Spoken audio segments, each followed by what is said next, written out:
ফেব্রুয়ারিতে ত্রয়োদশ জাতীয় সংসদ নির্বাচন। সারা দেশ প্রস্তুত হচ্ছে একটি অবাধ, সুষ্ঠু ও গ্রহণযোগ্য নির্বাচনের জন্য। কি ভাবছেন সাধারণ মানুষ থেকে শুরু করে আগামীর জনপ্রতিনিধিরা? সে কথা জানাতে ডিবিসি নিউজের ইলেকশন এক্সপ্রেস ছুটে যাচ্ছে সব সংসদীয় আসনে। এখন রয়েছে সংসদীয় আসন 101 খুলনা 4-এ। স্বাগত জানাচ্ছি সিএসআরএম ডিবিসি ইলেকশন এক্সপ্রেসে। আমার সঙ্গে এই মুহূর্তে যুক্ত আছেন খুলনা 4 আসনে বাংলাদেশের জামাতে ইসলামী থেকে মনোনীত প্রার্থী। তার সঙ্গে কথা বলবো তিনি আগামী নির্বাচনে কতটা সম্ভাবনা দেখছেন। স্বাগত আপনাকে সিএসআরএম ডিবিসি ইলেকশন এক্সপ্রেসে। জামাত থেকে আপনি মনোনয়ন পেয়েছেন এই আসনটি থেকে, তো সেক্ষেত্রে কতটা চ্যালেঞ্জ হতে পারে? বিএনপিও রয়েছে, আরও অন্যান্য দল রয়েছে, কতটা চ্যালেঞ্জ হতে পারে? আলহামদুলিল্লাহ, নির্বাচন তো একটা চ্যালেঞ্জিং ব্যাপার।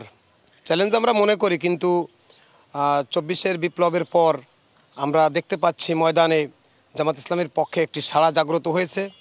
বিশেষ করে আওয়ামী লীগের 15.5 বছরের দুঃশাসনে জামাত নির্যাতিত, নিষ্পেষিত, শাহাদাত বরণ, হুলিয়া এর মধ্য দিয়ে জামাত ইসলামী টিকে ছিল এবং জনসমর্থন মানুষের কাছে আমরা ছিলাম।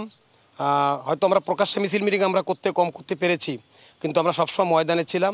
24শে জুলাইয়ের বিপ্লবের পরে আমরা সমস্ত স্তরে আমরা জনসমর্থন এবং আমরা মাঠ ময়দানে আমরা একটা জোয়ার দেখতে পাচ্ছি এবং আমরা আমাদের দাঁড়িপাল্লা প্রতীকের পক্ষে আমরা বিজয়ের ব্যাপারে শতভাগ আমরা আশাবাদী ইনশাআল্লাহ। এই আসনটিতে আপনার কি পরিকল্পনা আছে? কি করতে চান? সাধারণ মানুষ কেন দাঁড়িপাল্লাকে বেছে নেবে?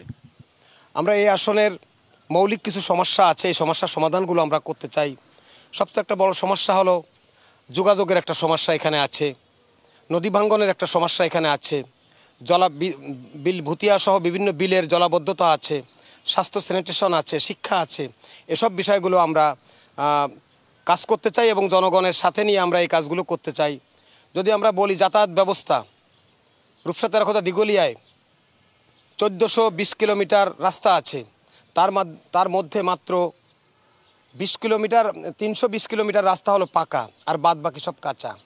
অথচ সারা বাংলাদেশে পার্সেন্টেজ হিসেবে 65% রাস্তা, 58% রাস্তা কাঁচা আছে, আর আমাদের এখানে 65% রাস্তা কাঁচা আছে। তো আমরা অন্তত এই সমস্যার সমাধানটা আমরা করতে চাই। যোগাযোগের জন্য আমাদের দিঘলিয়া একটা বিচ্ছিন্ন অঞ্চল, দ্বীপ অঞ্চলের মতো নদী দ্বারা বেষ্টিত। এখানে নগরঘাট ব্রিজটা কাজ শুরু হলেও উল্লেখযোগ্য কোনো অগ্রগতি লাভ করেনি।